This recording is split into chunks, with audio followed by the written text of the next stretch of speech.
All right, bitches, if you are guilty of waking up, pounding back some coffee immediately, and then bolting out the door, whether that is to go to the gym or do some cardio or head out to work, this episode is for you. And it's also for you if you are a strong advocate of intermittent fasting. I'm going to talk to you today about some of the research that's come out and has been shared by Dr. Stacy Sims. And this is basically my take and summary off of listening to many of her podcasts with other fellow podcasters, as well as the very handsome and very smart Dr. Andrew Huberman. So I'm going to let you into the episode, but if you are resonating with being either one of those, please take a listen because I really want to challenge you to try a different way. All right, enjoy.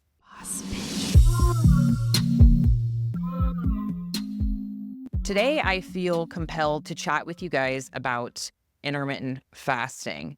So, one thing I like to just start by saying is that a lot of us go to intermittent fasting as a way to drop body fat because it just seems like the cool, hot thing to do. It's been around for ages.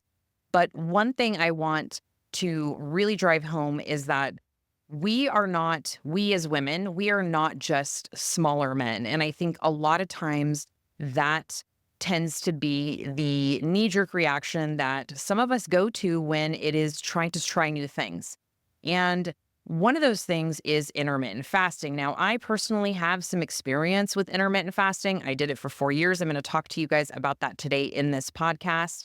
And I am also going to cover a multitude of topics that come up with intermittent fasting. This was all spawned in terms of me bringing it to the podcast to share with you guys by way of listening to Dr. Andrew Huberman and Dr. Stacy Sims. Now, we will go ahead and link up that original podcast in the show notes for you to take a listen, but I just want to disclaim that I'm not a physician. I am not like a registered dietitian. I am a health and nutrition coach. I'm a competition coach. And this is just what I do in terms of educating my clients and bringing it and disseminating it into my audience in case they have not heard it, right? Because a lot of times people are listening to their health and fitness things first through me, which is incredibly, what's the word I'm looking for? Which feels like a lot of pressure sometimes, but also I feel like I'm relatable. I'm a real human. I've done these things myself. And so it is also a way for me to share experiences with lots of other women that I've had come through our programs and in our studio. When it comes to intermittent fasting, we as women have an entirely different hormonal makeup that is affected by intermittent fasting than our male counterparts. So when I dive into this today, I want you to really think about that because I know oftentimes when we hear things, I'm speaking for myself as well, we can tend to say, well, that doesn't apply to me. Like I'm the exception to the rule because I'm overweight or I have a lot of fat to lose, or this is just the way that I've done things and that's the best way. And I really encourage you to take a step back from your old way of doing things and really consider trying something on that's different if you feel like it has not produced the results that you need, or as we move through the podcast, if you're like, oh gosh, I didn't realize I am experiencing X, Y, and Z, and it could be directly related to my intermittent fasting.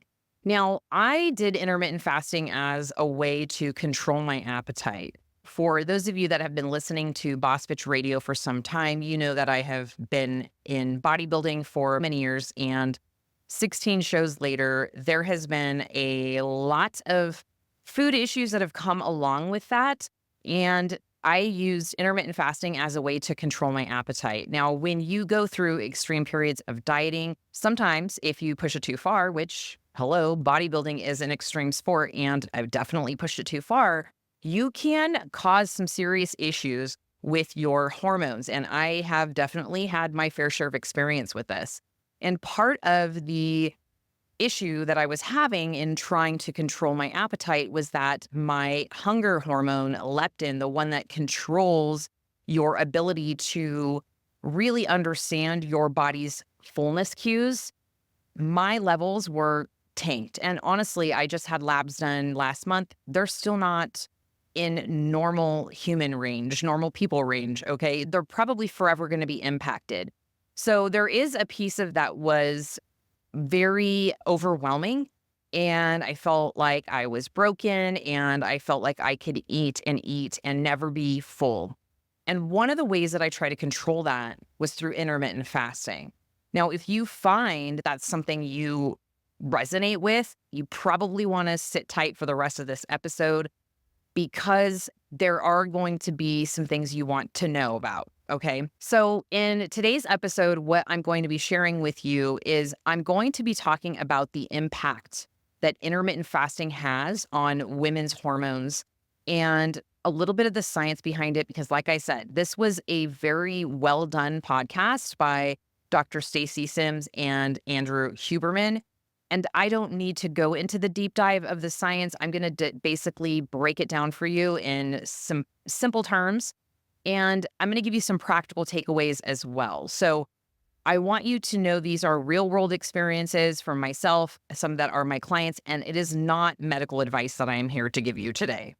Now, one key thing that Dr. Stacy Sims really totes, and I mean, I listened to probably about 8 different podcasts with Dr. Stacy Sims before I actually sat down to write my own notes for this podcast. And the reason for that was I really wanted to hear as much as I could in terms of the scientific data and what she was presenting on each of these podcasts that was relative to my audience and things that I know that women in my circle struggle with. So one of the big key takeaways that she mentions, much like I mentioned in the beginning of this podcast, is that women are not small men. And I think that there are some influencers out there that still try to preach that you don't need a different workout than your man. And I'm going to be honest, there was a point in time when I probably said those things myself, right? And I think when it comes to the nutrition piece of it, it just seems simple in theory, right? You're like, oh, okay, I just need to watch my diet, need to watch my nutrition. And maybe you have a partner or a husband or a male that does intermittent fasting and it works incredible for them. And it just seems like in our heads that would make sense, right? He's a human, I'm a human, it's nutrition. Why does it matter? It should work for me and I'm going to do that. That is not the case. It is very different for us females. And I'm going to explain a little bit more. So when it comes to women hormonally, the specific issues that we will face versus men is that the cortisol, the thyroid function, and also training adaptations we're going to be affected much differently than men. Now, one of the health conditions that she did say benefited from the intermittent fasting approach was women that suffer from PCOS, which is a shortened word for polycystic ovarian syndrome. So if you have been diagnosed with PCOS and you are still suffering a lot of the side effects from that, then it would be probably in your best interest to maybe do a little bit more research on intermittent fasting, talk to your doctor about it, and possibly experiment with it to see if it lessens some of your symptoms. However, for the rest of us females who do not experience issues with PCOS, intermittent fasting or fasting before you train and training on a fasted stomach is actually really harmful for your hormonal profile. The other issue with intermittent fasting, and I want to bring this back to a personal experience for myself because I did intermittent fasting for the better part of 4 years after I had done a series of bodybuilding shows. I was really struggling to get my eating back on track and feeling normal with my appetite. And again, like I mentioned, I was using intermittent fasting as a tool to shorten the time frame that I was eating in hopes that I wouldn't be overeating. And let me tell you, it backfired. It did not work. I wasn't any leaner. And also, it dramatically affected my thyroid hormone. Now, I wasn't experiencing any issues with my thyroid up until that point. And shortly thereafter, when I got back into bodybuilding after that period of 4 years, I did some powerlifting. I did like yoga teacher. I got certified through Baptiste Power Yoga. So I was doing some other things, busying myself with that. But when I got back into bodybuilding, my thyroid issues then started to rear their ugly head. And this is something that Dr. Stacy Sims talks a lot about in all of the podcasts that I've listened to when it comes to the research around intermittent fasting and how it affects your thyroid. Now, I'm over 40, 50's right around the corner. And most of the women that I have tracked, not only on my YouTube channel, over on the podcast, and in social media, are over 40.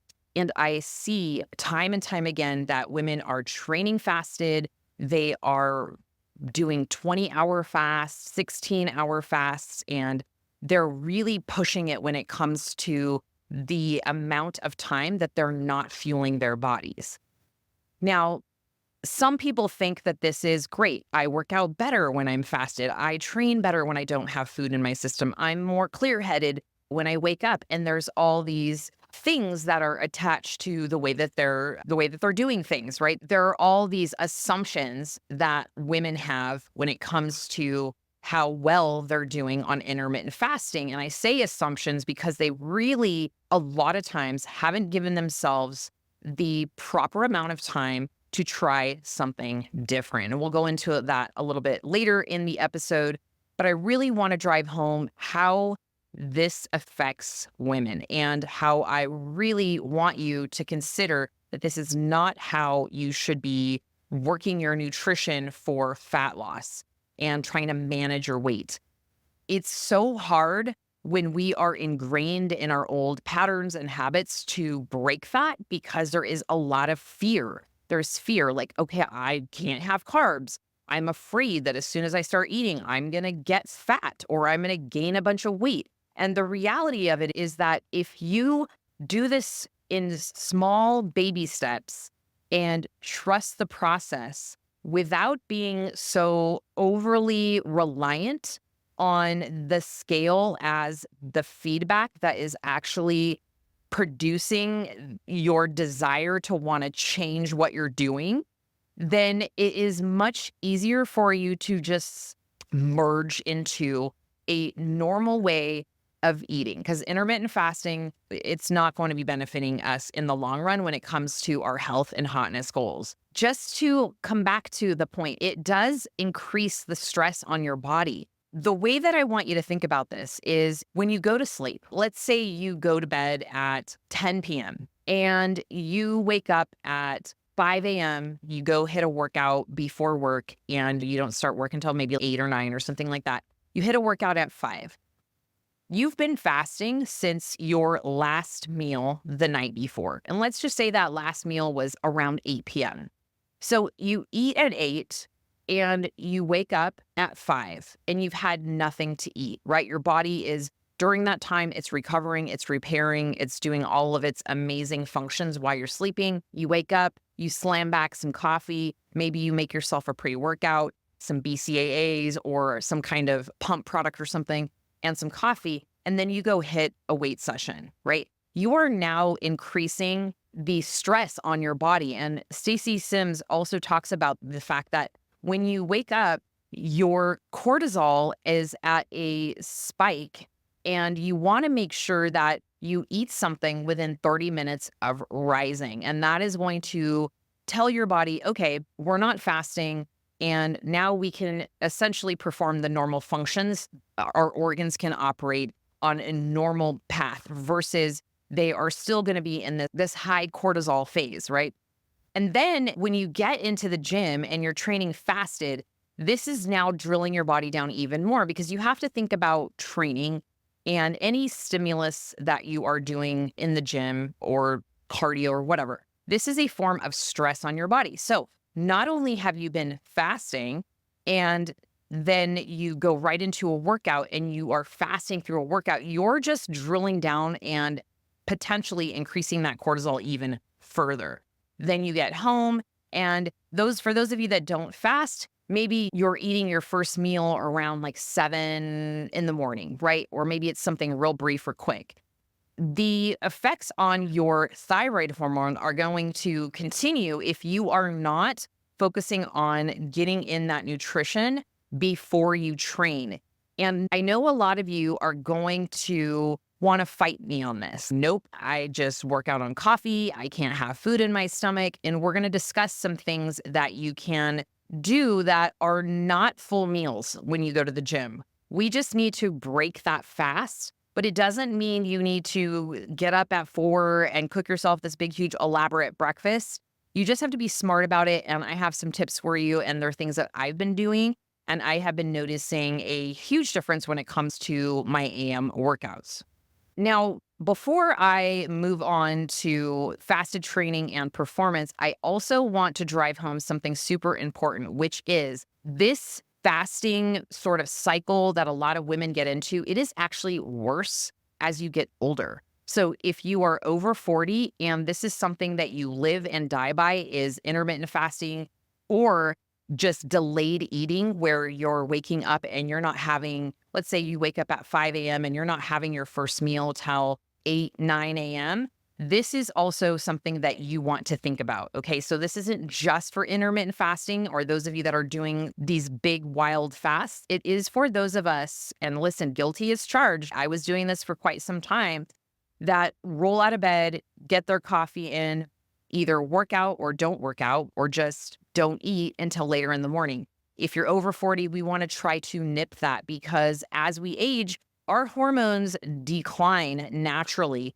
And you want to actually support those hormones as you're getting older instead of actually creating more of an environment to make them worse. Now, let's get into fasted training and performance. Now, back to what I was saying about those of you that are training with just caffeine and water.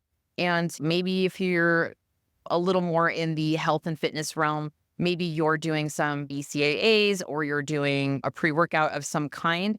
This actually leads to what she actually mentioned in a lot of her podcasts. She was a guest interview on a lot of podcasts, is suboptimal performance in the gym. Now, a lot of times I have been one to just say, no, I train better fasted. It's just, I don't want a lot of food on my stomach. And I'm sure most of you have heard me say that over the course of the last almost 4 years that I've had the podcast, right?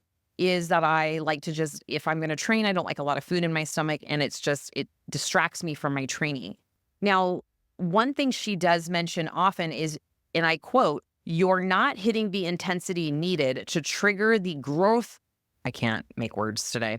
Let me just read you a quote from one of her podcasts that really stuck out to me. And I wanted to make sure that I shared it here on my podcast, is that she mentions, you're not hitting the intensity needed to trigger growth hormone and testosterone release, which are crucial for body composition changes. That's some deep shit. Now, a lot of you still, when you hear the word testosterone, associate that with male hormones and you don't want to look masculine or build too much muscle. And I'm here to tell you, if you haven't already heard me say this on the podcast, is that as women, we all have testosterone. We just have much less than men. So when it comes to staying lean, your energy, your mood, your sex drive, your performance in the gym, and a number of other things, testosterone plays a key role in that. And if you are not fueling yourself properly and not breaking that fast, you are also hindering this process. So that's definitely something you want to consider if you are still anchored to your old way of doing things. The other really interesting fact that she mentioned was that after 4 days of fasting, so let's say that you started intermittent fasting recently, or you just have found yourself to not eat for a few hours after you are awake, this is when it starts to affect your thyroid hormone. 4 days. That's it.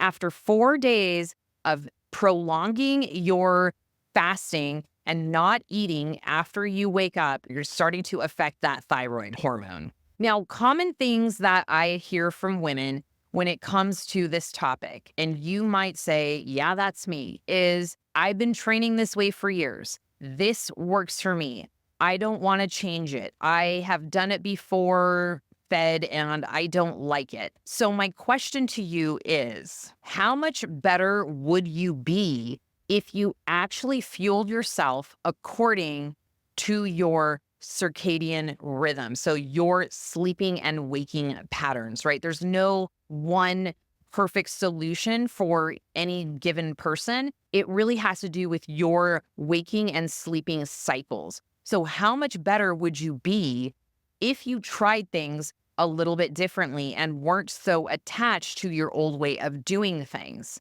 It's always the question for me is how can we improve or be 1% better in any given area when it comes to your health and hotness?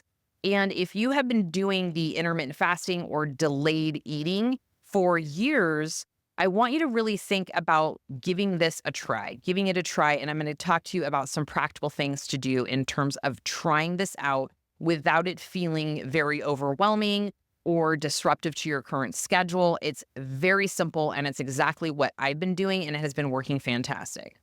Now, one other thing she mentions is that when you are fueling according to your circadian rhythm, you are actually doing your body a favor. You are training, you are fueling appropriately depending on what training you're doing. If you are just going to go do some cardio, then your pre-workout food or meal can look very different than if you were actually going to train with weights. So we'll dive into that here in a little bit. So it doesn't have to be just a blanket across the board meal that you have to consume every single day. It can be really dependent on what type of activity you're doing. Now, this has been shown to lead to not only better improvement in the gym, but better brain function and optimizing that hormone function. One other key thing that she mentioned when she was talking about research was that in population-based research in men and women, it shows that those who are fasting, for example, they break their fast at noon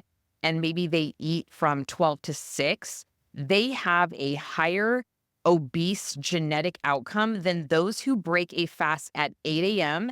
and they finish eating by like 4 or 5 p.m., which that can be a challenge, right? Like I am not a night owl, but I do stay up sometimes until 10 o'clock, 10:30. And for me, I know personally finishing meals at 5 is a challenge and trying to go all the way to 10. So this is an adjustment that you might have to play around with or think about. But she does talk exhaustively about the fact that the earlier you eat and finish your meals, the better. And I don't know about you, but I have definitely heard over the years about how some people don't eat after sundown or they try to finish their meals before dark or don't eat after dark. Now, I'm not saying that is the holy grail. However, she is saying that there is some population-based research that is showing that if you are doing these long fasts, you are more likely to be obese. The outcomes are higher for that, right? Now, one other thing that she mentions that it hurt me a little bit, you guys, I'm not going to lie, it did hurt my soul, is that caffeine first thing in the morning actually makes these effects worse and it actually increases your cortisol. Now, I do like to take a caffeine vacation or a caffeine break, generally 2 to 3 times per year. I try to do it when the seasons change. I will sometimes shift to decaf or I will just go cold turkey and I won't do caffeine at all or caffeine through coffee at all for sure for usually about 6 weeks. Sometimes I'll push it to 8, but usually about 6 weeks. And it is a great way to hit a reset button, especially if you are finding that your coffee isn't really doing much, right? You're drinking it, but it's not really having an effect. You maybe are just drinking it for the taste, which trust me, I'm a coffee lover. I am not going to tell you that you're wrong because you're not. It's delicious. And it's also a great vessel for creamer, right? Let's be real. But one thing she does say is that the caffeine first thing in the morning is actually exacerbating the cortisol issue. So she does mention the fact that when you rise, you want to give yourself about 30 minutes before you consume caffeine. And before you consume caffeine, you're going to want to get in that meal that we're going to talk about here in a second, just to make sure we're breaking that fast. And if you're training, you are going into your training fed, and you're going to be optimized for that training session or that cardio session to be at your best. Now, I have a very key point for you, super important when it comes to really the reasoning behind most of this. Okay. So if I lost you, listen up. The longer that you stay in a fasted state, your brain perceives this as a low energy state. And that, my friends, is not the state that you want to live in. So if you are on the side of, I feel like fasting is works for me, I feel like this is what I've been doing for years, I don't see issues with it, I also want you to think about that. Maybe this can be an answer to a low energy issue, or if you are finding you're hitting a slump throughout your day, this could potentially be the issue, and it might be just a quick fix to get things moving in the right directions. Let's go into some pre-workout fueling and what that can look like so that you are not training fasted or extending these fasts for way longer than is actually good for your body. So the first thing I will say, and this is what I have been doing and has been working fantastic, and I've been coaching my girls on it in our coaching group, is instead of waking up and just slamming back some coffee on an empty stomach, what I would like for you to try is to have something small. Now, Dr. Sims talks about this exhaustively on the Andrew Huberman podcast, as well as a handful of the other podcasts that she was on that I listened to. It's something simple, okay? 15 grams of protein and 30 grams of carbs.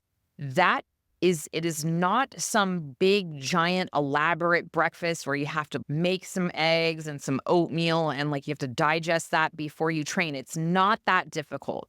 Now, this is going to work better for your metabolism, and it's going to prevent muscle loss, which is key because with fasting, the first thing that goes is your lean mass. So if you're extending those fasts and you're like, it keeps me lean, or this is how I like to diet or drop body fat, your body is going to want to eliminate the most expensive tissue to keep on your body. And that, my friends, is going to be your hard-earned muscle. So if there is no other reason that you feel compelled to make a shift when it comes to your nutrition and possibly tossing your old way of thinking with fasting or delayed eating, let it be this. Because as we get older, as we age, being over 40, 45, I'm 46, moving into your 50s and beyond, muscle is so hard to build. It's so hard to keep. And this is going to keep us metabolically happy. And also, it is going to help us as we age, hands down, right? Getting up and down off of a chair, climbing stairs, any functional activity that is going to require you to have some kind of strength, just even body weighted, getting up and down off the floor. If you are just prolonging your eating window, you're fasting all day, you are likely causing your own muscle loss, okay? So think about that when you are really chewing on this idea about intermittent fasting and delayed eating. Now, instead of the usual, which is fasting all night, slamming back caffeine, and then training, what I want you to try is you just need 15 grams of protein pre-training. Now, this can be something as simple as a protein shake. This is what I do, is I have a morning drink that I shake up every single morning, and it has several powders in it, one of which is a whey protein powder. So I will have a whey protein powder, and also I use almond milk with that. That's going to give me a little bit of carbs in there as well. Super easy. You don't need a ton of liquid. It can be 8 to 10 ounces. Shake it up, drink it, and you're good to go. Another simple, quick, and easy thing to have pre-training to break your fast is something like a yogurt. A Greek yogurt that is higher in protein. It is also going to have a little bit of carbs in there as well. that is another fantastic idea for you to break your fast in the morning and not be going into your training fasted. Now, if you are going to be doing some weight training and possibly some cardio, or you're going to be in the gym for a little bit longer, you're going to want to stack in a little bit more carbs with that. Now, we only need, according to her research, 30 grams of carbs. Now, this can be something simple. It can be something like a few rice cakes. It can be a slice of toast. It doesn't have to be anything super heavy that's going to bog you down. I am all for convenience. So for me, it's going to be a protein shake with some almond milk and generally a couple rice cakes because that's the easiest. I can actually consume that on the way to the gym. By the time I get there, I get warmed up. It's made its way through. I don't feel super bogged down and heavy, and I can actually crush my workout without feeling like my body is too busy digesting, and I can actually get to work. She also brings the point up that it just needs to raise your blood sugar a little bit, and that is also going to help you with the energy that you have in the gym, right? Most of you that listen know that carbs are a source of energy. So it would make sense that when you are going to expend energy in the gym, you're not pulling from a fasted body to try to fuel that training. You are pulling from some energy via your nutrition. Now, some of the things that are also of benefit when you start to shift from a fasted pre-training or a fasted state in the morning when you wake up to just eating hours later is that it also improved your EPOC. Now, EPOC is a shortened word for exercise post-oxygen consumption. Now, this is really a fancy long word that just says when you are done training, this is going to improve your body's ability to burn more calories at rest when you are not training. So if you do a training session, you go in and you do weights or you go in and you do cardio, once you're done, you still have what people call the afterburn, which is EPOC, right? That's that window of time that you still continue to burn calories. So if you notice after you're done training, your heart rate stays elevated for a little bit, you're in that elevated mood, that's great. We love that. And also, if you are consuming some kind of nutrition by way of protein and carbohydrate before your training, it is actually going to improve your body's ability to burn more calories at rest, which is golden. We want that. Now, the other benefit is that it's going to improve your post-exercise recovery. So you're already starting the recovery process before you even get to the gym.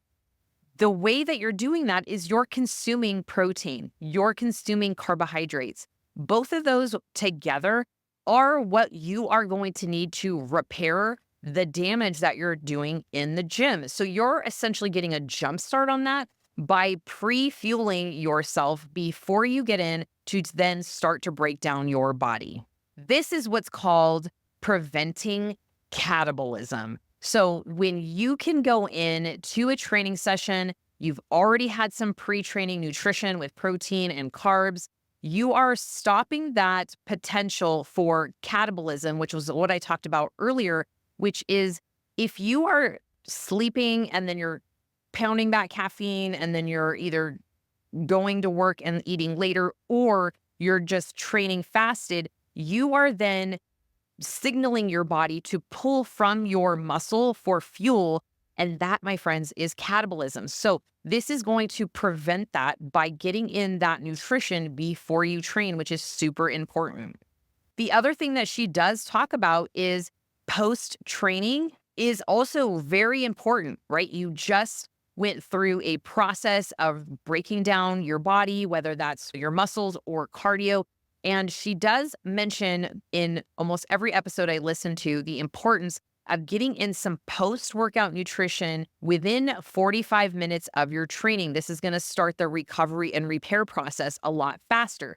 So if you are one of those that notices that your recovery is terrible, this is super key, is I want you to take a look at what is your pre-workout nutrition? What is your post-workout nutrition? These are the two most important meals that we talk about almost to exhaustion in our coaching programs with our clients because we get a lot of women who just don't think about that. It's not a priority. They don't worry about it. It's not something they've ever really thought about.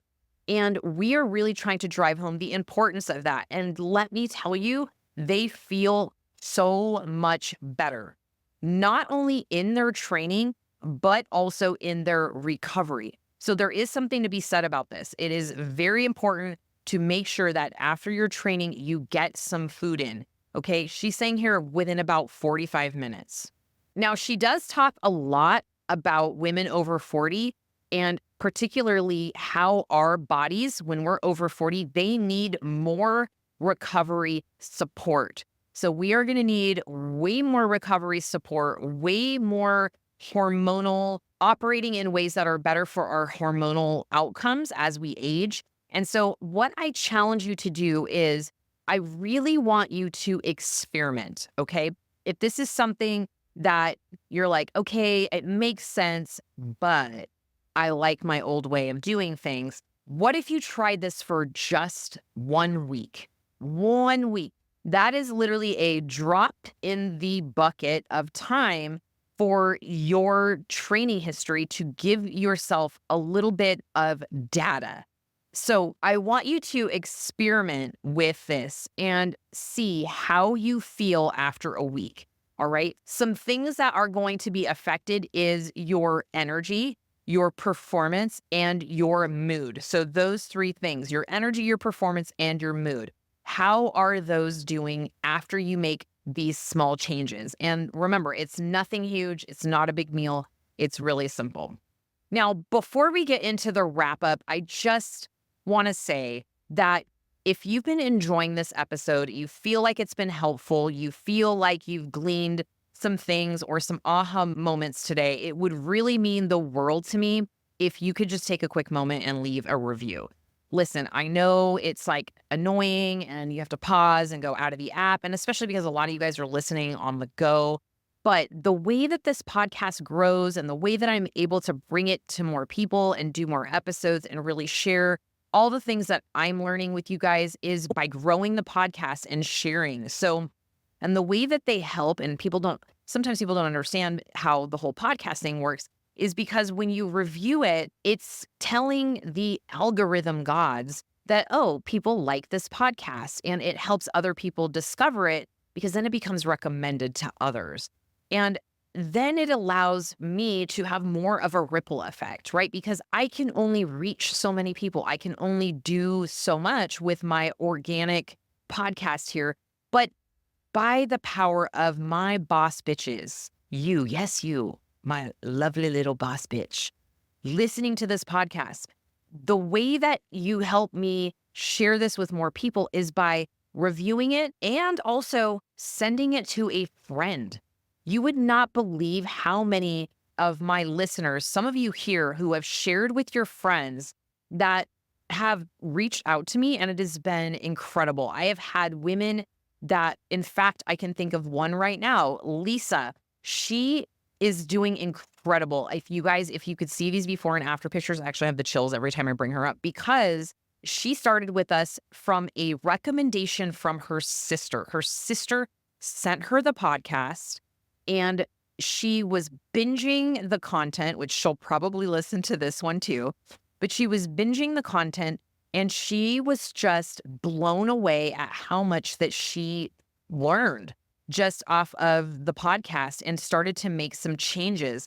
And if you could see these before and current photos that she shared with me, actually this morning, they were incredible.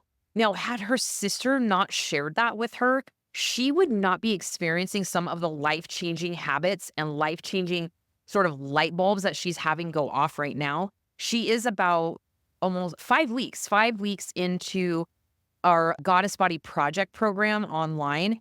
I believe I can't remember what state she lives in, but nonetheless, her life is going to be changed simply by her sister taking an episode much like this one and hitting that little airplane looking icon that shares the episode with somebody, and she texted it to her, and that was it. The rest is history. So this is how we make change. This is how I get to my mission of helping as many women in the world with their health and hotness goals as they age is by the power of this community.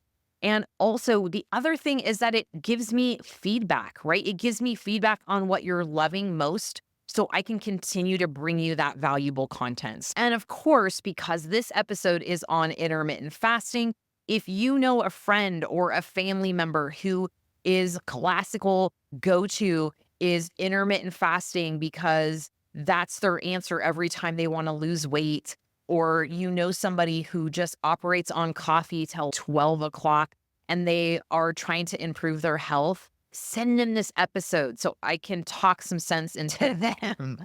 Okay. Because we're all in this together.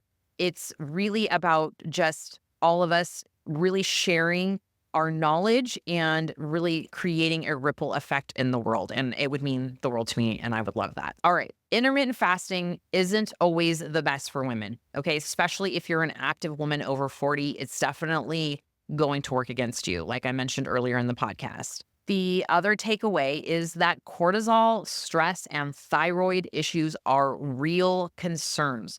So listen to your body and fuel it properly the first time so you don't eat like an asshole. I think that's probably going to be my new slogan is listen to your body and fuel it right.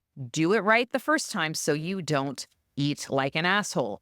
And if you are focusing on that and really making sure that your nutrition is working with your training, you are going to be shocked at how much different you're going to feel and ultimately look if that is your goal. So I don't want you to feel like you have to follow the latest fads to see results. Okay. Your body is smart. She's a smart little bitch. Okay. She be knowing. She knows. And the way that she knows shows up in things like increased belly fat, fatigue, just an overall lackluster feeling of energy.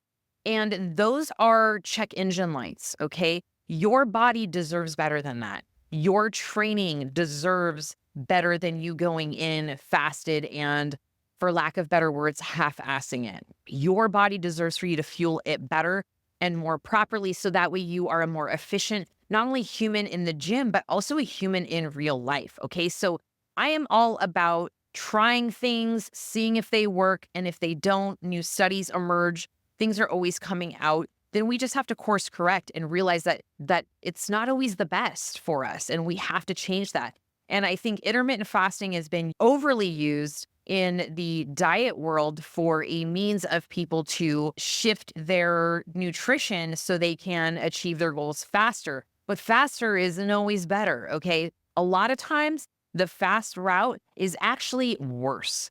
And you might think that doesn't apply to me. That's not going to affect me. Let me tell you, bitch, that shit's going to catch up with you. Okay. So I'm here to tell you, try it out for a week because it is going to be a game changer. And again, if this episode resonated with you, leaving a review and sharing it with a friend, again, would mean so freaking much. Let them become another boss bitch bestie so I can have some more friends. You know, I'm introverted. It's hard for me to make friends. So you guys have to help me out here a little bit. Okay. So let's help some other women take control of their health and hotness. So that way we can increase the boss bitches of the world. So you guys are amazing. Keep kicking ass. And I love it that you are here listening if you've made it this far. And hopefully I catch you on the next episode of Boss Bitch Radio. If you want to find me on any other platform, the links are going to likely be anywhere where you listen to this podcast. But I'm hanging out most days over on the Boss Bitch Besties Facebook group. And let me tell you, that's a real joy because we do a monthly challenge there.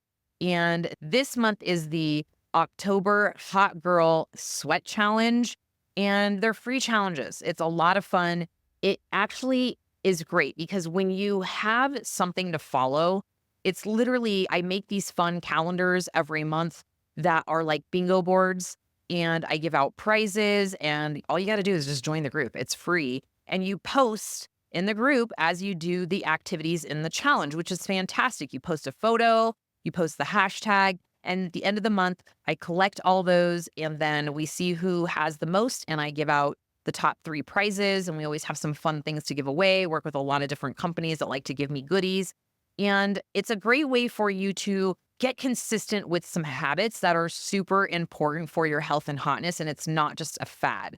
So I would love to have you over there. I would love for you to try the challenge. We'll link up our latest challenge in the show notes as well, so you can check that out and join us in the Facebook group. All right. I love you.